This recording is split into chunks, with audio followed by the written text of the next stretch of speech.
Në dhjetor të vitit 2025, një ekipi i televizionit Koha nga Tetova qëndroi në Berlin me ftesë të klubit të biznesit Gjermani Maqedoni e Veriut për të ndjekur për së afërmi aktivitetet e klubit, jetën e mërgjimtarëve tanë atje dhe shumë storie të tjera suksesi. Edhe pse nuk ka një numër të saktë të shqiptarëve që jetojnë në metropolin gjerman, shqiptarët i has kudo, në ndërtimtari, gastronomi, shkolla e universitete, nëpër spitale private dhe ato shtetërore, të rinj, student nëpër fakultete, me një fjalë ata sot i kenë në çdo segment të shoqërisë gjermane. Ne fituam përshtypjen se çdo i dyti restorant ishte me pronar shqiptar, me personel me shumicë shqiptare dhe shumë të frekuentuar nga vendasit dhe turistët e shumt që për çdo ditë vizitojnë Berlinin.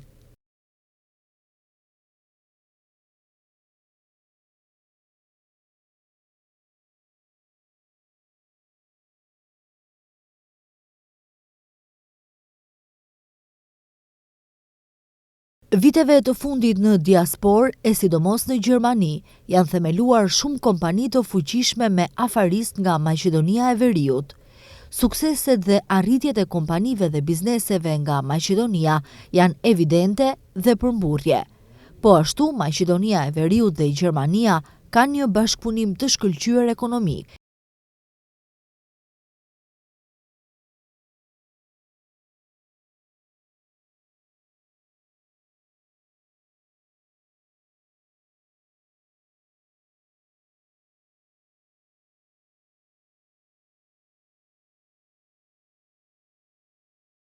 Ekonomia gjermane është një prej partnerëve kryesor tregtar të Maqedonisë së Veriut, nga pavarësia deri më sot.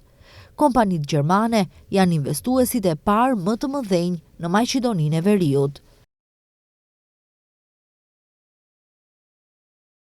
Për herë të parë në shtator të vitit 2024, u themelua klubi i biznesit Gjermani Maqedoni e Veriut, DNMBC, që është një ur mes bizneseve gjermano-maqedonase. Më 25 dhe 26 maj, në mënyrë ceremoniale, u bë hapja e zyrave të DNMBC-s. Më 25 maj, në prani të afaristëve me preardhje nga Maqedonia e Veriut, u shpalos funksionimi, misioni dhe vizioni i DNMBC-s.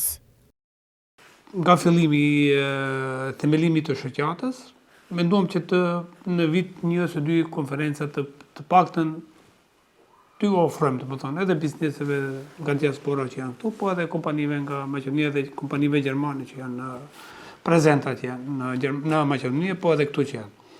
Edhe menduam si ide që të organizojmë një panel diskusion, dhe filluam me organizimin dhe dul goxha i suksesshëm si që e patë edhe në Brom.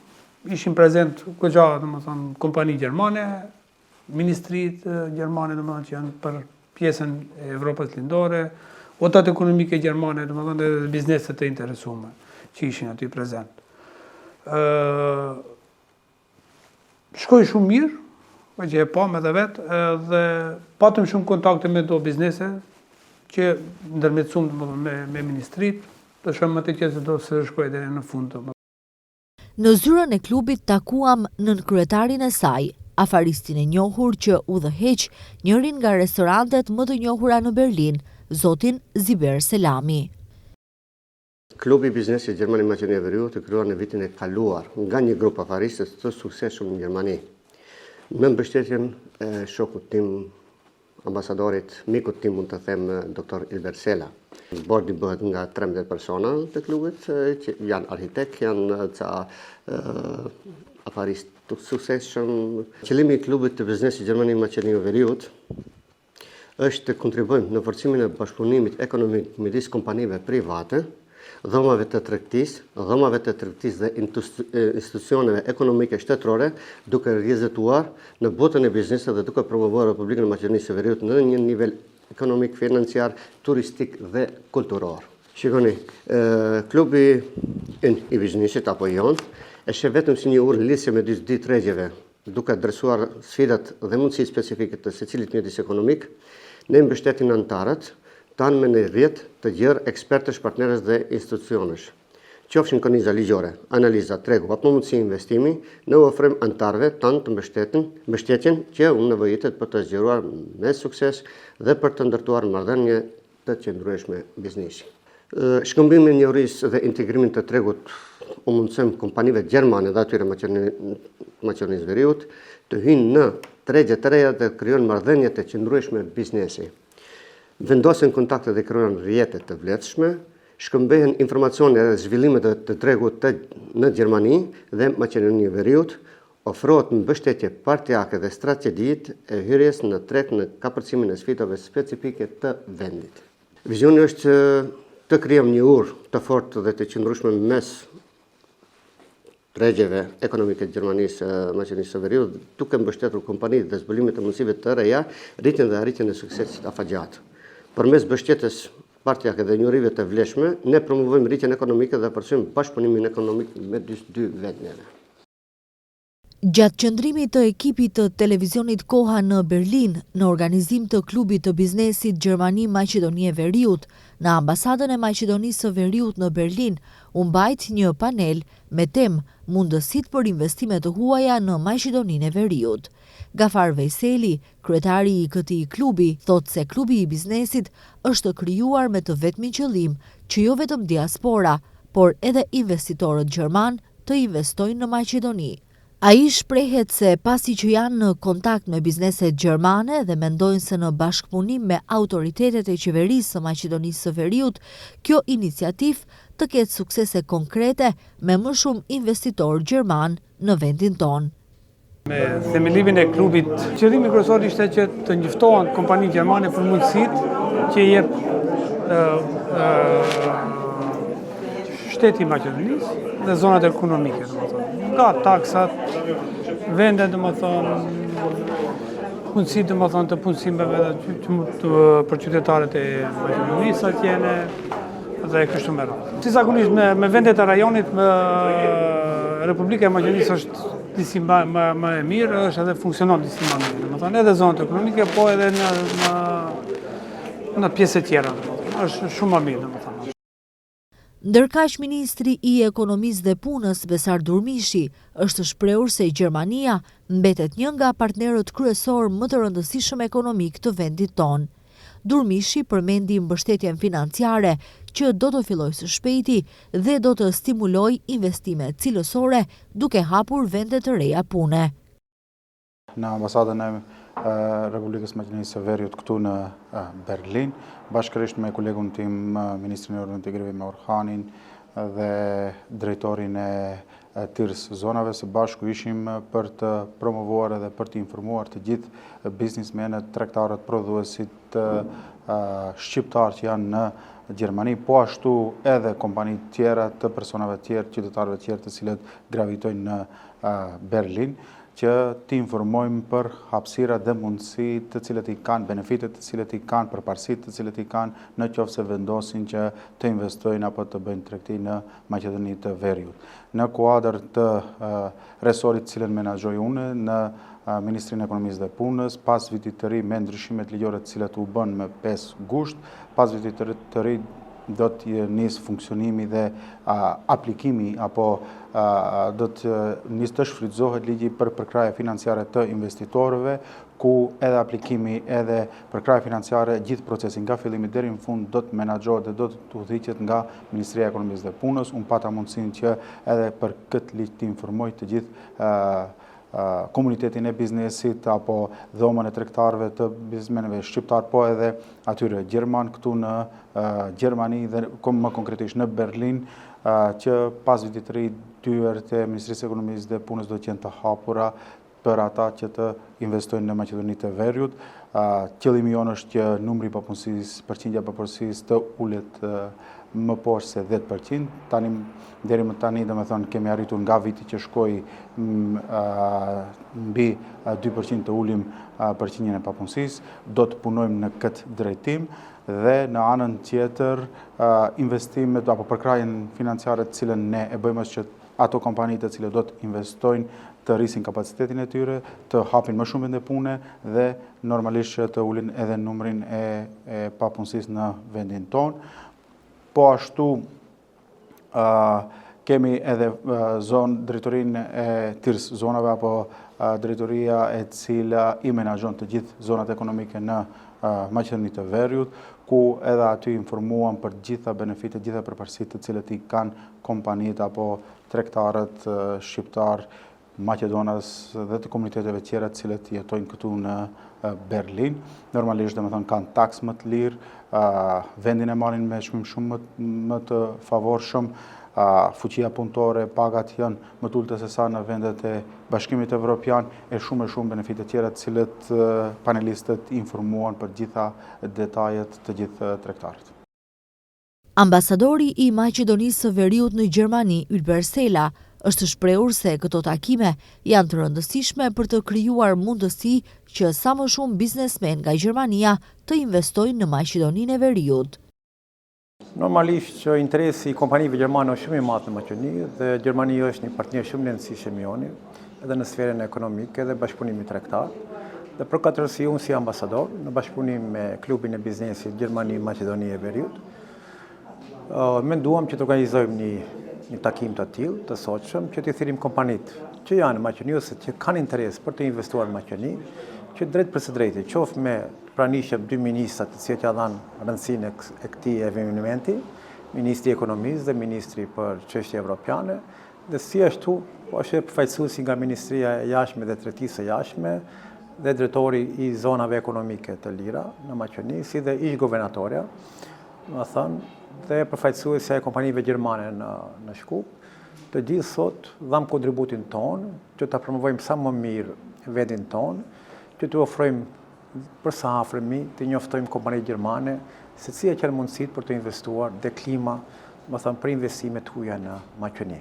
Dhe siç e patë edhe ju, interesi ishte shumë i madh dhe unë sot jam shumë i lumtur pasi përfaqësoj Republikën e Maqedonisë së Veriut tu në Republikën Federale të Gjermanisë dhe takimit të tilla do të vazhdojnë edhe në të ardhmen, sepse është interesi jon, i shtetit dhe i ekonomisë së. Në kuadër të kësaj ngjarje, fjalë përshëndetse mbajti edhe ish ministri i çështjeve evropiane Orhan Murtezani. Në takim kishte edhe biznesmen gjerman, të cilët u interesuan për klimën e biznesit dhe mundësitë që të investojnë në vendin ton. Сакаме да направиме да изградиме еден мост на пријателство. Dëshirojmë që të bëjmë një urë miqësie, një urë për bashkëpunim të bizneseve që do të mund të funksionojë edhe në Maqedoni edhe në Gjermani. Po ashtu presim që shumë investitorë të kthehen në vendinje dhe të investojnë si në energjetik, ndërtimtari, infrastrukturë dhe segmentet të tjera të ekonomisë. Dhe do të jemi të kënaqur sepse për shkurt kohë arrijmë që këto aktivitete të realizojmë edhe në praktik. Falenderoj të gjithë pjesëmarrësit për angazhimin dhe për krahin që i japin klubit të biznesit. Paneli i bashkoi emra të rëndësishëm nga sektorët ekonomik dhe institucional, duke përfshirë drejtorin e zonës së lirë ekonomike, Goce Dimovski, ish guvernatoren e Bankës Popullore, Anita Angelovska-Bezhoska, përfaqësues të Ministrisë së Punëve të Jashtme dhe Tregtisë së Jashtme dhe delegacionin gjerman për industri për rajonin. Ky organizim tregoi se shqiptarët e diasporës, krahas asaj që e mbajnë gjallë ekonominë e vendit, interesohen që edhe të sjellin investitorë të huaj në vendin ton.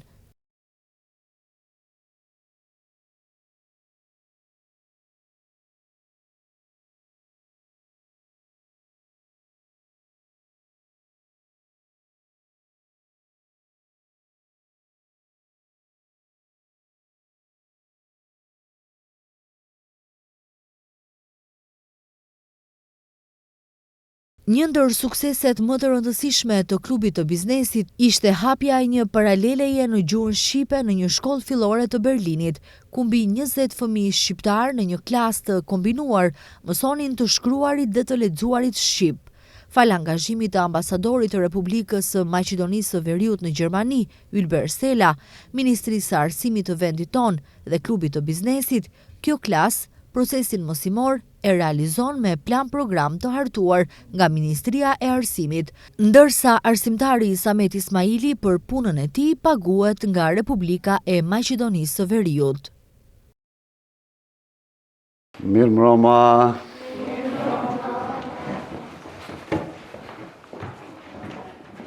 Ulleni. Të dashur nxënës, sonde, si që kemi informu, kemi mosafir nga Maqedonia. Konkretisht nga Tetova, televizionin Koha, ekipin e televizionit Koha, i falenderojmë në emrin tuaj dhe në emrin tim personal që kanë ardhur të na vizitojnë sonde këtu, ta shohin se edhe ne në Berlin kemi hapur paralelën e parë të gjuhës shqipe me mësim zgjedhor. Do me thonë, këtyve ju intereson ajo se nivelet e ndryshme jeni këtu nga mosha dhe klasat të cilët ne punojmë. Por, pastaj më vonë ne do t'ju sqarojmë këtyve se si rrjedh puna e jonë këtu, si jemi të ndamë, cili është qëllimi i jonë edukativo arsimor, procesi jonë si do të rrjedhe deri në fund, deri kur zgjatën, si zgjatët fillimi dhe fundi i këtij procesi të mësimor i joni. Do me thonë, ju jeni këtu me klasë të ndryshme, nivellet të ndryshme, nga klasa e parë deri në klasën e 9. Cikli i parë është cikli 1-3, dhe të klasa e 3, 3-6 dhe 6-9. Nivellet të ndryshme dhe njohuri të ndryshme ju keni. Disa kanë njohuri më shumëti, do me thonë i njohin shkronjat, disa gjëra më shumëti në sa i përket gjuhës shqipe, traditës, kulturës tonë, ata që duhet ne ta dim, edhe pse jemi në gurbet apo në diaspor, ne duhet gjonat elementare të dim se kush jemi, nga vim dhe çka përfaqësojmë. Ne jemi shqiptar, duhet të dim traditën tonë kombëtare, traditat tona, gjuhën, traditat, zakonet tona, edhe pse jetojmë këtu në gurbet. Ajo neve dhe të na ndihmoj që në të ardhmen asnjëherë mos shkrihemi si popull dhe si nxënës ju këtu. Obligimi moral i joni, i prindëve dhe i arsimtarit është se kudo që të shkojmë, me vete kemi një përgjegjësi të madhe, të njohim gjuhën, kulturën, traditën e vendit pikavim ne. Atëherë, ne i falemendrova të gjithë mosafirët që sonde kanë ardhur të na vizitojnë nga Maqedonia, kanë bërë një rrugë të gjatë, vetëm e vetëm të shohin se edhe në Berlin ekziston paralelja e gjuhës shqipe me mësim zgjedhor, që vazhdon tradita e jonë, sigurisht në qytetet tjera, në shtetet tjera, edhe këtu në Berlin, si vjet për herë të parë hapim paralelen e gjuhës shqipe. Nga që jemi këtu, ne brenda 2 muajve 3 kemi bërë një krahasim dhe nivelet e njohurive tuaja, si arsimtar unë këtu, shumica e ju e shkronjat i njohin, i din, në përjashtim të disa shkronjave të cilat gjuha shqipe dallohet nga dallohet nga gjuhët të tjera të cilat kombeve tjera. Ne jetojmë në Gjermani, por alfabeti jonë i gjuhës shqipe ka më shumë shkronja se alfabetet tjera të cilat i mësojmë. Pasi që këtu musafirët tonë i kemi prezent, unë do të kisha dashur këto janë mundu pjatje me disa pyetje të shkurta, të japim një pasqyrë të klasës, se ne deri ku kemi arritur. Ne kemi librat, abetarët, fletorët e punës, që janë baza e jonë për zhvillimin e kësaj. Por njëkohësisht kemi edhe programin edukativo arsimor, programin vjetor, të cilin Ministria e Arsimit na ka dërguar se si do të rrjedhin mbas cillave pika dhe çka duhet të punojmë dhe ku duhet të arrijmë ne me ju bashkë këtu. Çka duhet ju të dini gjatë tërë jetës tuaj. Unë në fillim e di se këto ju jeni nga Maqedonia e Veriut të gjithë, pika e parë. Paralelen dihet se Maqedonia e Veriut e mundsoi Ministria e Arsimit me kërkesën e prindërve tuaj dhe me dëshirën tuaj që ju të mësoni gjuhën shqipe këtu në Berlin, që mos dallohemi nga nxënësit apo nga vëllezërit e motrat tuaja të cilat jetojnë në Maqedoni, të jeni të barabartë kur të takoheni në bisedime dhe në takime. Një përsëritje të shkurtër, unë do të kisha dashur të shohim brenda 2 javëve, 2 muajve të cilët kemi filluar këtë proces arsimor, ku kemi arrit, ç'a kemi arrit. Kam një pyetje, një prezantim të shkurt të bëni, si quhesh ti? Abdulkader Ismaili. Prej nga vjen ti? Prej Shkupi. Këtu në Berlin, në cilën shkollë mëson? Në Otto von Guericke Schule. Cila klasë je? E 8-ta. Më thënë klasa e 8. E dini alfabetin e gjuhës shqipe? Po. Sa shkronja ka alfabeti i gjuhës shqipe? 36. Si ndahen ato? Zanorët edhe bashkëtingëllorët. Zanore dhe bashkëtingëllore. Sa zanore ka alfabeti i gjuhës shqipe? 7. Sa bashkëtingëllore ka? 29. Pse quhet bashkëtingëllore? Sepse çdo shkronjë janë edhe një shkronjë plus, për shembull B, edhe ndjen edhe një B, ë. Ë pas shqiptimit të shkronjës B. Faleminderit. A din ndonjë vjesh, cilin muaj ishmi të gjithë së bashku? Cili muaj ishte që e lam mbrapa? Muaji? Shtor. Nëntori, a? Nëntori ndryshe është muaj i festave të kujt? Shqiptarëve, a? Cilat festa i kemi në muaj nëntor? Festën e? Ti, po. Dita e? Flamurit. Ashtu. A din dikush të më thotë se ditën e alfabetit, kur u mbajt, datën, edhe vendin ku u mbajt? 22? Nëntor. Është festa e shqiptar. Ku mbajt kongresi i alfabetit? Në cilin qytet? Në Manastir. Bravo. Dita e flamurit, çfarë date? Apo festa e flamurit, dita e pavarësisë ndryshe? 28 nëntor. Kush e ngriti flamurin e parë? Dhe një pinzësëve tjerë? Po? Në cilin qytet? Urdo? Në Vlorë, në qytetin e Vlorës. Bravo. A din dikush në një vjesh, pasi që lam mbrapa muaj nëntor për ditën e alfabetit, na thot? Unë e di një. Që e kam su tash. Dita e alfabetit. Vlere e shquar kongresit. Dita e lumtur e alfabetit. Në Manastir, zbardi drita, Gura Kuqi e Gjergje Fishta. Alfabeti u shfaq në nëntor, zbriti në Manastir si meteor. Qyteti i lasht me kultur, emri yt harohet kur. Dua të shkruaj kuqezi, shkronjat une që i di. Si hëna e plot e skuqur, alfabeti im i bukur. Bravo. A don dikush të lexoj pak të shohim se ku kemi arritur edhe me lexim brenda 2 muajve kështu? Kush do të kap të lexojmë pak? Nxjerrni abetaren, faqja 65. A ka ndonjë vullnetar që do të lexoj? Hajde no?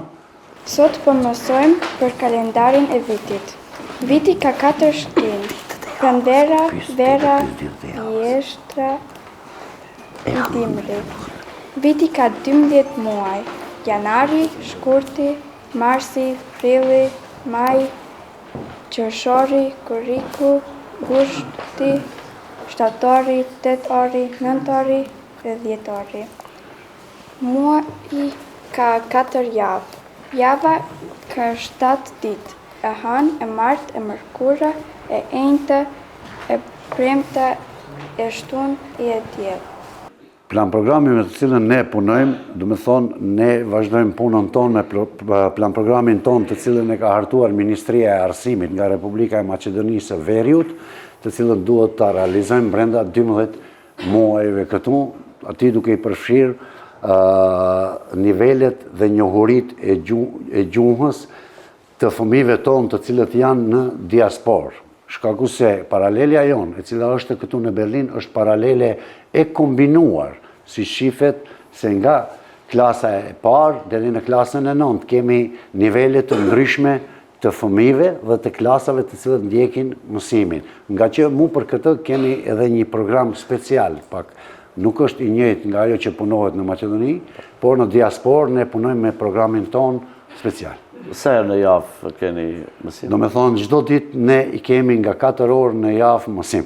Pasi që fëmijët e kryjnë shkollën e rregullt të cilën e kanë këtu në Berlin, që mësojnë në për shkollat e veta, nga ora 17 apo 5 masdite, deri në ora 19 ne realizojmë programin ton mësimor në gjuhën shqipe. Sa është interesimi i prindërve dhe i fëmijëve për të marrë pjesë në këto orët shtesë për gjuhën shqipe?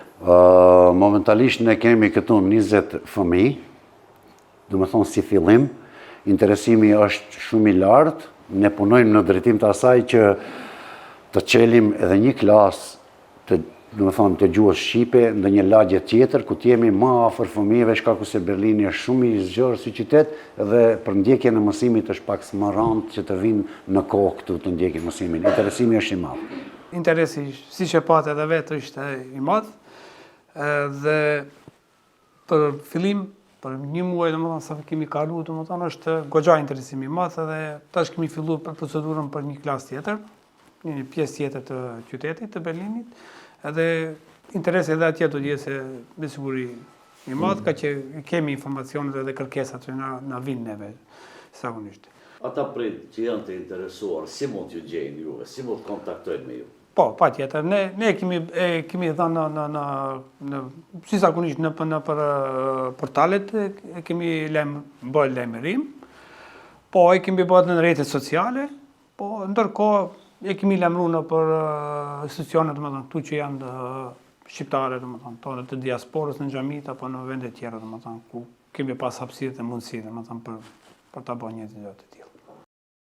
Edhe pse gjatë tërë ditës fëmijët ishin të angazhuar në shkollat e tyre ku mësonin në gjuhën gjermane, ata me shumë gëzim dhe vullnet në orët e vona të pasdites, mezi presin të vjojnë një orë mësim në gjuhën e tyre amtare.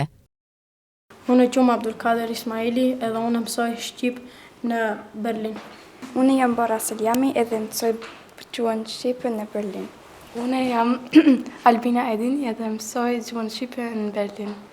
Unë jam Rabia Edini edhe unë mësoj shqip në Berlin. Unë jam Dorian Aliu edhe unë mësoj shqip në Berlin. Unë jam Emir Ismaili edhe unë mësoj në Berlin shqip. Unë jam Hana Rushiti edhe unë mësoj shqip në Berlin. Unë jam Lina Rushiti edhe mësoj gjuhën shqipe në Berlin. Unë jam Vlora Seljami edhe mësoj shqip në Berlin. Unë jam Elisa Seljami edhe mësoj gjuhën shqipe në Berlin. Unë jam Jana Seljami edhe mësoj shqip në Berlin. Unë jam Armen Seljami edhe mësoj gjuhën shqip në Berlin. Në kafeterin Coffee and Cookies me pronar shqiptar, takuam një mjek dhe aktivist të njohur tetovar që ndër vite punon dhe vepron në Berlin.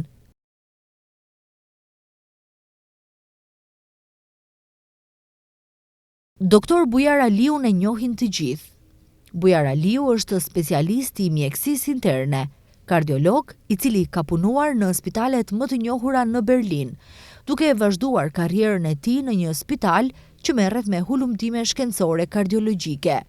Doktor Bujari, 25 vjet radhazi, i ka shërbyer komunitetit shqiptar, jo vetëm në sferën e mjekësisë, por edhe duke ju dalë në ndihmë aty ku është dashur e veçanërisht studentëve të rinj shqiptar, që sot i ke shembullor në shumë universitete në Berlin e në mbarshtetin gjerman. Në vitet 87 kam filluar studimet dhe pas kryes studimeve kam filluar specializimin në kardiologji, mjekësisë interne. Në fillim jam marrë me kërkime shkencore, kryesisht.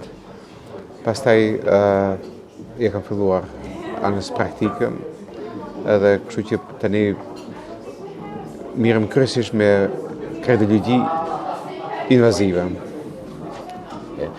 Çka është krahasimi në mes të trajtimit kardiologjik dhe kërkimit që bëni ju këtu dhe vendeve të Ballkanit, për shembull Maqedonia, Kosova, Shqipëria, keni bërë ndonjë komparacion ndonjëherë? Jo, fatkesisht komparacion të tillë s'kemi, sepse në vitet kur duhej të bëj kooperacion, fatkesisht institucionet tona na refuzuan neve dhe kështu që një kooperacion të tillë nuk kemi, dhe kështu që kemi ndetur larg asaj se nuk ekzistojnë. Realisht si mendoni? Realisht edhe tek ne kemi njerëz të specializuar, besoj. Edhe ata e kryjnë punën e vetes siç ne e kryjmë këtu dhe kështu që institucionet janë ata të cilët pak ndryshojnë mes neve dhe atyre. Me bën nga ana profesionale besoj se duhet të ketë ndryshime. Sipas statistikave të fundit në Republikën e Maqedonisë së Veriut, sëmundjet kardiologjike janë një ndër shkaktarët kryesor të vdekjeve në Maqedoni. Si është ky komparacion, si është këtu në Gjermani, është zemra shkaku kryesor i vdekjeve sëmundjet kardiologjike apo ka edhe faktorë të tjerë? Ka shumë faktorë të tjerë të cilët ashtu mund të shkojnë nga ajo aq sa e njoh punën në Maqedoni situatën dhe pirja e dohanit është një ndër faktorët kryesorë në Maqedoni me të cilin mendoj unë se ne as pak nuk përkujdesemi në familjet tona, sidomos nuk i respektojmë fëmijët tonë, familjet tona që dohan pirësit janë të gatshëm të pinë në çdo vend, duke mos i respektuar ata të cilët nuk kanë mundësi të mbrohen, sidomos fëmijët të cilët nuk kanë mundësi të mbrohen nga prindërit e tyre që pinë dohanin në dhomë ose në hapësira të mbyllura. Kështu që edhe në restorane ose vend qëndrime tek ne nuk respektohet ajo. Do rrezikohen edhe ata të cilët nuk e pinë dohanin. Ashtu më shumë të ata rrezikohen. Mandej ushqimet të ndryshme të cilët ne fatkesisht kemi shumë me ndyrna edhe preventiv në përgjithësi ne nuk bëjmë. Mund të them edhe nga jo, ashtu siç e njoh ne në shoqërinë tonë lëvizjet fizike, sidomos të gratë, mund të them se ndoshta nuk ekzistojnë fare. Sidomos në fshatrat shqiptare, mund të them se aktivitet fizik mungon. Ju përmendet pak më herët një përvojë, thatë se keni tentuar të bëni një komparacion. Cila ka qenë përvoja juaj ballafaqimit në Maqedoni, për shembull, kur keni patur ndoshta ndonjë iniciativë për të bërë diçka atje? Po, kemi pasur iniciativë, njëherë ndër iniciativat e para ka qenë për hapjen e qendrës së zemrës, të cilën Zhan Mitrevi tani e ka. Në atë kohë ne u munduam të hapim në Maqedoni në kooperacion me spitalin e Charités këtu në Berlin. Me po atëherë na refuzuan se gjoja atje veç ekzistojnë. Në atë kohë s'ka pasur, ka pasur vetëm Universiteti Kiril Metodi në Shkup. Iniciativa jonë ishte që të hapim në Tetov, pasi në Tetov nuk ka pasur në atë kohë. Edhe sot nuk ka, kemi dashur të hapim qendrën invazive, në atë kohë nuk ka pasur. Tani thuhet se ka gjoja, nuk e di në Tetov.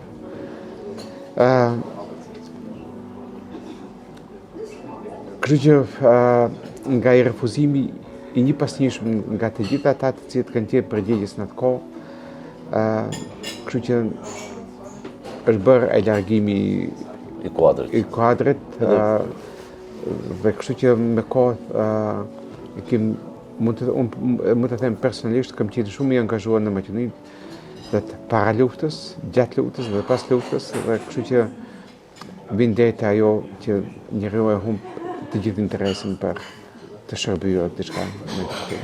Sa ka interes të mjekëve, të motrave medicinale, personelit mjekësor që të vinë edhe të punojnë në Gjermani? A u drejtohen juve ata për ndihmë? Po shikon, ka së paku disa mjek kam sjellur nga Maqedonia, Kosova, Shqipëria, motra medicinale. Është për fat të keq që ata lëshojnë vendin, natyrisht se secili ka të drejtë të kërkon fatin e vet dhe të bën karrierën e vet profesionale. Me kohë, ashtu ka qenë të gjithë shtetet e ish-lindjes.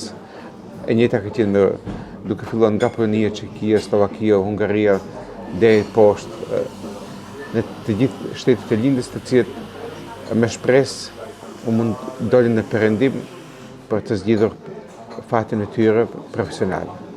Kështu që ata shtetet tani janë të detyruar të sillin mjek nga vende të ndryshme, të cilët do i plotësojnë vendet e tyre. Edhe kjo besoj se edhe në Maqedoni, Kosovë, Shqipëri është vetëm pyetje e kohës ku ne do të kërkojmë mjek nga këta shtete të vinë edhe të plotësojnë atë hapësirat të cilët do të ngelin në trojet tonë. Edhe kjo besoj se është vetëm pyetje e kohës, ashtu siç në disa lëmi, sidomos në turizëm, Shqipëri, Kosovë, Maqedoni, të cilët nuk mund të plotësojnë më me kuadrat e vete, edhe në mjekësi do vinë kohë kur do vinë mjek nga vende të ndryshme të cilët duhet të plotësojnë ata.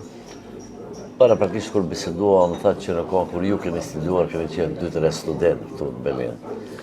Tani si është punë? Sa familjes shqiptare që jetojnë punën me vite këtu, tani fëmijët e tyre vazhdojnë shkollin? Po, natyrisht është përmirësuar. Në vitet kur kam ardhur këtu, në atë kur kam qenë student i parë këtu në Berlin, pastaj kanë ardhur edhe disa të tjerë. Kemi pas reunionin studentëve në fillim të viteve 90. Kemi mjek, kemi kardiolog, kemi të spektrave të ndryshme. Tani familjet është të quajtur gjenerata e dytë e cila ka filluar këtu, të cilët kanë kuptuar se nuk jemi më ata të krahut të punës, por jemi edhe të krahut ku mund akademik. Kemi kuadra të ndryshme që si shoqja ime është pedagoge, sociale dhe juridikun. Kemi edhe të tjerë të cilët në limite të ndryshme kanë arritur sukseset e tyre. Shumë. Ju përmendet pak më herët se keni qenë aktiviste dhe në lëvizjet studentore dhe në lëvizjet politike ndoshta. Cili ka qenë veprimtaria e juaj jashtë pjesës profesionale kardiologjike? Në vitet 86, 87, 88 kam botuar me Nuhi Gashin, arsimtar nga Kosova, kemi botuar revistën Fletushkën për fëmijë. Pastaj në vitet 89-90 kemi filluar të botojmë revistën në gjuhën shqipe së bashku, gjermanisht shqip, me disa akademik gjerman si Oda Bohoc dhe Wilfried Widlere. Pastaj kemi botuar edhe revistën Studenti.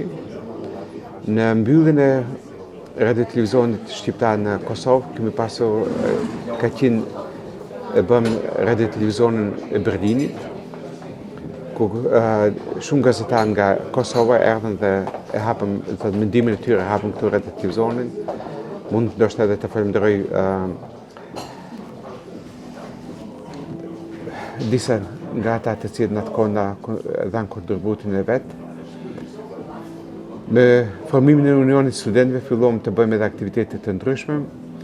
Deri në vitin 2007 kam organizuar disa kongrese, gati çdo vit nga 2 kemi bërë në kuadrat të shtëpisë së kulturës botërore dhe Universitetit të Lirë të Berlinit, është ende sot katedra e balkanologjisë.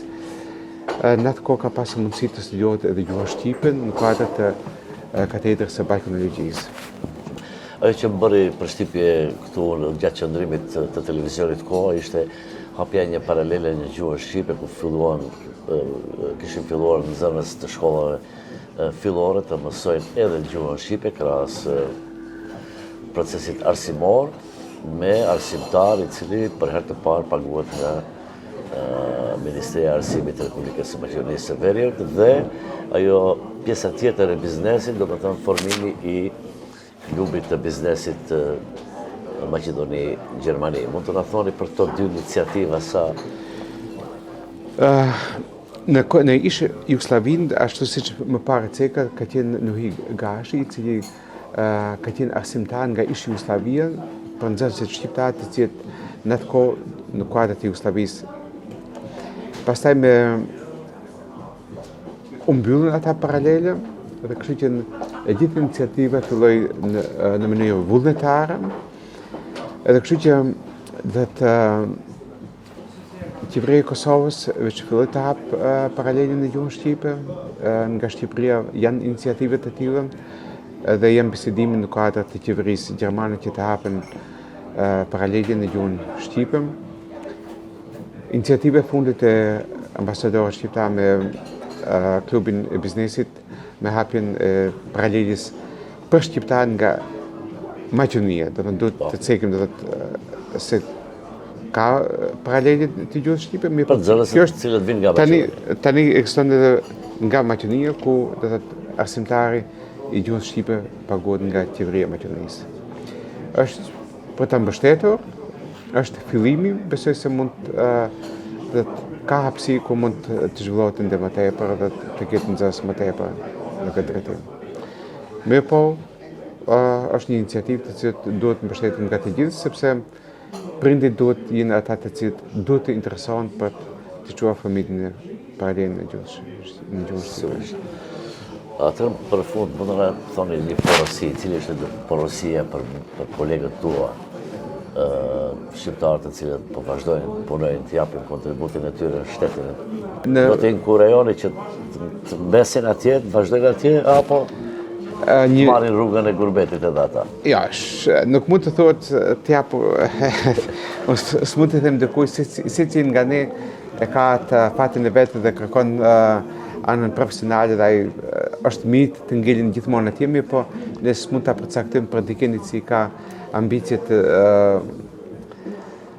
arrijë në fushën e vet suksese, pavarësisht për asaj se do jetë Gjermania apo Amerika apo diku tjetër, kështu që ne nuk mund ta përcaktojmë për dikën se a duhet të qëndron apo s'duhet të qëndron në Maqedoni. Natyrisht ai do kërkon fatin e vet dhe profesional për të arritur suksesit e vet, ai do zgjedh vende të ndryshme. Në rastin e vendin e vet sa arrin dot. Ashtu siç është Maqedonia, Kosovë, Shqipëri dhe kështu që këtë duhet ta bën shteti. Në rast se shteti nuk ju ofron atyre mundësi për të bërë karrierë në vendin e vet, atëherë do ngelin dhe do ikin shumica.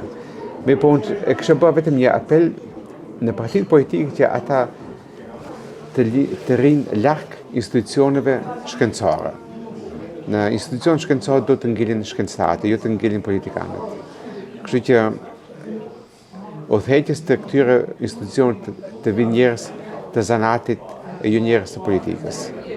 Sepse politika janë ata të cilët do ngelin për disa vite, ata shkencëtarët do ngelin përjetësisht. Dhe kështu që përdesa kemi influencën e politikës, nuk të kemi edhe sukses në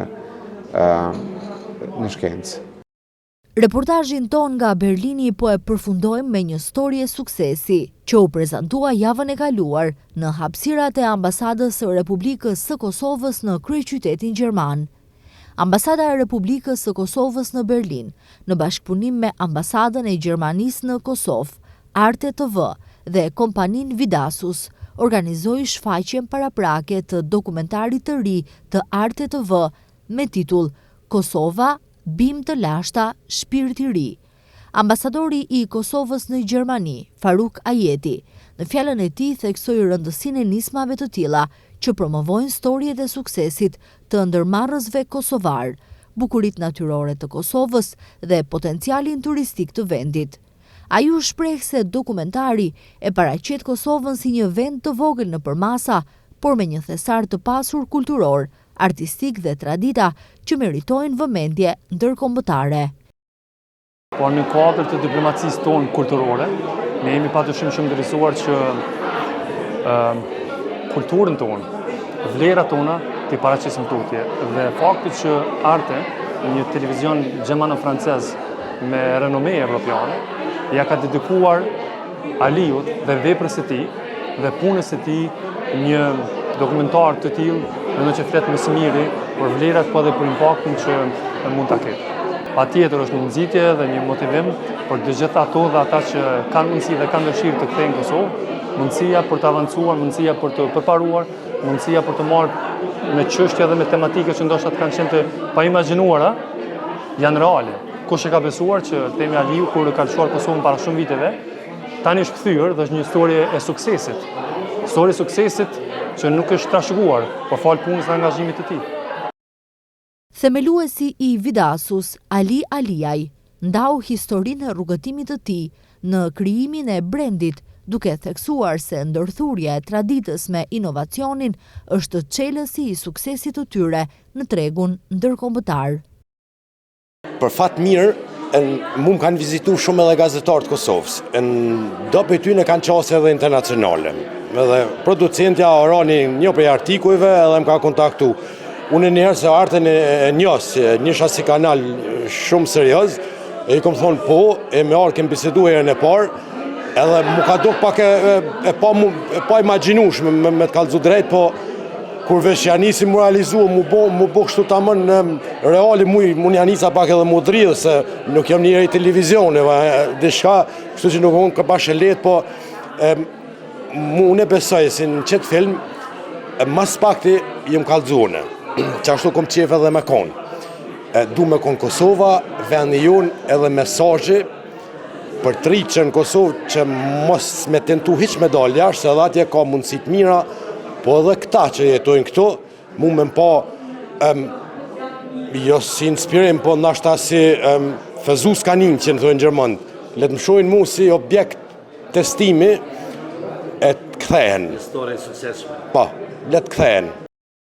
Undam nga Berlini dhe nga mërgjimtarët tanë atje me përshtypjet më të ngrohta të bujarisë dhe mikpritjes shqiptare. Falenderojmë pa mas të gjithë ata që na mirëpritën dhe na shoqëruan në çdo takim e eveniment për të takuar herën tjetër me storie të reja suksesi.